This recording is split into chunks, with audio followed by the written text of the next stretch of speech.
Hey guys, here to get into Peppermint Candy, which was directed by Chang-dong, released in the year 1999. And this one just had me completely fascinated, entertained, and just mesmerized from start to finish. It's just they're kind of just watching this character who like goes through a lot of like joyful moments, but he ultimately finds like a lot of weakness in himself, and his soul is kind of unable to handle a lot of like harsh experiences in the world as a result of it. It kind of wears its unique kind of cautionary tale on its sleeve, as he's ultimately just feeling very weighed down and like kind of lacking in a real ability, an ability to express himself. And a lot of these like life events, it's like a lot of it's involving kind of like his love life. It's like well, it's just kind of like goes it kind of too stinks to high into a level where the path of self destruction just kind of gets to a self abusive level. So it's like he kind of has to kind of absorb everything life has presented him and just really appreciate the smallest details, between that's like the message he kind of gets to.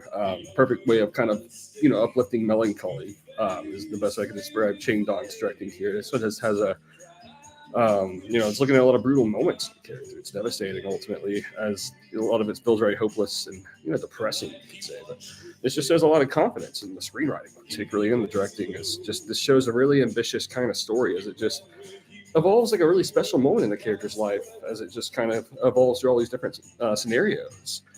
Um, the character's lost his innocence, and yet he just always moves forward up to the end, no matter what. And he's just always kind of like on. Yeah, this film kind of feels suspenseful about breaking down, portraying something of a breakdown occurring in a character. Very devastating. Yeah, that's very. This one kind of does haunt in its own kind of unique sort of way. You could say it's a little horrific how it expresses a lot of these depths and characterization. And it's very stunning and how it kind of portrays how an accident can just escalate to something insane. And it's just it completely grabs your attention all the way through.